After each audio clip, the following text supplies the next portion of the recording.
Hello everyone, hope you all are doing well. তোমরা সবাই কেমন আছো আমাকে বলো। আর জানো তো, এই ভিডিওটা হচ্ছে তারাপীঠ যাওয়ার এবং তারাপীঠে কিভাবে কোথায় কোথায় ঘুরলাম, কিভাবে পুজো দিলাম, সব কিছু নিয়ে এই ব্লগটা। তো দেখতে থাকো লাস্ট অবধি, সত্যি বলছি খুবই মজা পাবে। তো আমরা বাসে উঠে পড়েছি বকুলতলা থেকে, বেহালা বকুলতলা থেকে আমরা ডিরেক্ট বাস ধরেছিলাম। আর তো আমরা রওনা দিয়েছিলাম ঠিক 6টার সময়, সরসুনা থেকে বাস ছেড়েছিল। তো আমাদের বকুলতলা থেকে আমরা 6টায় রওনা দিয়েছি। তো যেতে যেতে এত সুন্দর দৃশ্য দেখতে পাবো জীবনেও ভাবিনি। খুব সুন্দর লাগছিল জানো তো, এই ওয়েদারটা একদম মেঘলা মেঘলা ছিল। আর সত্যি বলতে বাসের মধ্যে আমরা বৃষ্টিও পেয়েছিলাম, কিন্তু 2 ঘন্টা জার্নি করার পর আমার অবস্থা তো খুবই খারাপ। আর ধর্মতলায় একটুখানি বাসটা দাঁড়িয়েছিল, তো ওখানেই আমরা ব্রেকফাস্ট করে নিয়েছিলাম, ডিম টোস্ট আর বারবির তো স্প্রাইট ছাড়া কিছু নেই। হালকা একটু কেক খেয়েছিলাম। তো ডিম টোস্টটা বেশ ভালোই খেতে ছিল, কারণ প্রচণ্ড খিদে পেয়ে গিয়েছিল। তো খেতে খেতে আমি এটাই ভাবছিলাম যে কখন এবার পৌঁছাবো, আর পাচ্ছি না। তারপরে আবার আমরা রওনা দিয়ে দিলাম বাসে করে। আর দেখো ওয়েদারটা কি সুন্দর লাগছে না। আর এই দেখো কত সুন্দর কাশফুল, পুজো আসছে তো কাশফুল তো ফুটবেই বলো। তো এইটাও আমি টুক করে ক্যাপচার করে নিয়েছি তোমাদের সাথে শেয়ার করার জন্য। অ্যাট লাস্ট আমি পৌঁছে গেছি হোটেলে। হোটেলে ঢুকে মনে হচ্ছে একটু ফ্রেশ হয়ে নিই, কারণ না আমাদের পুজো দেওয়ার ছিল, তো ফ্রেশ ট্রেশ হবো। তো ফ্রেশ ট্রেশ তাড়াতাড়ি হয়ে চলে গেলাম আমার ফ্রেন্ডের রুমে। অ্যাকচুয়ালি ওরা তার আগের দিন চলে এসেছিল। তো এই যে আমার ফ্রেন্ড, ওর রুমে চলে গেলাম। ফ্রেশ ট্রেশ হয়ে একটু কথাবার্তা বলছিলাম ওর সাথে। তো তারপরে আমরা লাঞ্চ করতে চলে গেলাম। প্রচুর খিদে পেয়েছিল। তো তারপরে দিন আমি রেডি হয়ে গেলাম পুজো দেওয়ার জন্য। দেখো তো কেমন লাগছে শাড়িটা পরে। তো এই দেখো মায়ের মন্দিরে ঢুকে গেছি, আর এত ভালো পুজো দিয়েছি যে কি বলবো। আমার তো ভীষণ ভীষণ ভালো লেগেছে। প্রথমবার তারাপীঠে এসেছি, আর মায়ের মূর্তিটা দেখে গায়ে কাঁটা দিয়ে উঠছিল। তো যাই হোক, পুজো দেওয়া শেষ করে তারপরে আমরা চলে গেলাম পরের দিন সকালবেলা চা খেতে। আমি, আমার ফ্রেন্ড আর তার হাজব্যান্ড।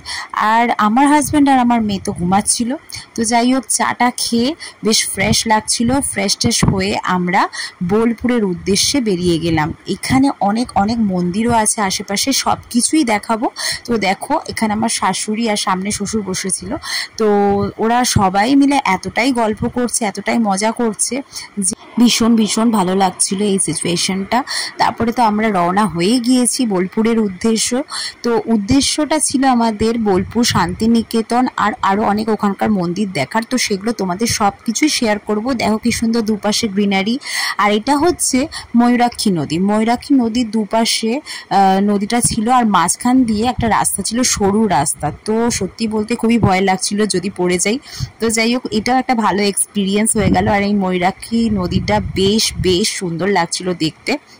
তো তারপরে আমরা নেমে গেছি একটা মন্দিরের উদ্দেশ্যে। ওখানে যখন গেছি, তো ফার্স্ট একটা কালী মন্দিরের ওখানে নামালো গাড়িটা। তো এই কালী মন্দিরটা নাকি খুবই জাগ্রত। তো এই কালী মন্দিরটায় প্রথমে ঢুকলাম, দর্শন করলাম। আর সত্যি বলতে অনেক দিন পর এরকম মন্দিরের মতো জায়গায় ঘুরছি, তো বেশ ভালো লাগছিল।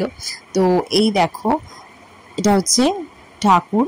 আর আমার মেয়ে আর ওর মেয়ে তো একদম বায়না ধরেছে যে এইগুলো পড়বে।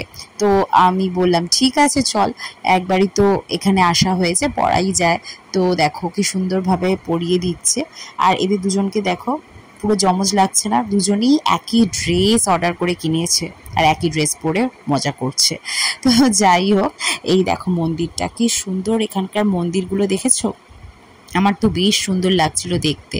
কিন্তু ভেতরে না ভিডিও করা বা ছবি তোলা একদমই এখানকার মন্দিরগুলোতে অ্যালাউ যেহেতু নয়, তো সেহেতু পুরো ভালোভাবে তোমাদের দেখাতে পারছি না। বাট বাইরেটা দেখো, মন্দিরের বাইরেগুলো তোমরা দেখলে পরেই বুঝতে পারবে যে মন্দিরগুলো এখানে কতটা জাগ্রত আর কতটা সুন্দর। তো এটা একটা মানে শিব আর পার্বতীর একটা মন্দির ছিল। এবার এই মন্দিরটা দেখো, তোমাদের দেখাচ্ছি। এইটা হচ্ছে না ইস্কনের মন্দির টাইপের একটা স্টাইলে একটা মন্দির। এই মন্দিরটাও খুব খুব খুব সুন্দর। মানে ভেতরে রাধাকৃষ্ণের মন্দিরটা এত সুন্দরভাবে সাজানো না, তোমাদের তো ভিডিওটা শেয়ার করতে পারলাম না, বাট খুবই সুন্দর। তারপরে খুবই খিদে পেয়ে গেছিলো, তো আমরা একটু লাঞ্চ করে বোলপুরের উদ্দেশ্যে রওনা দিলাম। তো এই দেখো, এটা হচ্ছে রবীন্দ্রনাথের যে সমস্ত কিছু ভেতরে কি কি ছিল বা কিছু, এগুলো একটা এখনকার শান্তিনিকেতনে না আলাদা করে দিয়েছে, ব্যারিকেড মতো দিয়ে দিয়েছে। তো ওখানে ভেতরে গাড়ি করে করে সমস্ত কিছু দেখতে হয়। তো যাই হোক, এসব দেখে আমরা রওনা দিয়ে দিয়েছি হোটেলের উদ্দেশ্যে। ভীষণ টায়ার্ড আমরা সবাই, তখন অলরেডি 4:30-5টা বেজে গিয়েছে। আর বাচ্চাগুলো তো ভীষণ এনার্জি। তো তারপরে আমরা হোটেলে ঢুকবো। তো এবার আমাদের অবস্থা দেখো, এতটাই টায়ার্ড লাগছিল 2-3 ঘন্টা এই ম্যাজিক কারে যাতায়াত করে, যে সত্যি একটু রেস্ট ফেস্ট নিয়ে আমরা পরের দিন বেরিয়ে গেলাম আমাদের বাড়ির জন্য। কারণ 2 দিন হয়ে গিয়েছে আমাদের ঘোরাঘুরি শেষ। তো টাটা। এই রামপুরহাট থেকে আমাদের ট্রেনটা ছেড়ে দিল। তো এই দেখো, দেখেই মনে হচ্ছে না আমাদের কি মন খারাপ, আরও 2-3 দিন থাকলে ভালো হতো মনে হচ্ছিল। যাই হোক, বাড়িতে যেতেই হবে। তো দেখো আমাদের সন্ধে হয়ে গিয়েছে আর চলে আসছি বেহালা ক্যাবে করে। ওখান থেকে ট্রেনে করে নেমেছিলাম হাওড়া থেকে ক্যাব ধরে বেহালা। তো চলো টাটা, দেখা হচ্ছে নেক্সট ভিডিওয়ে।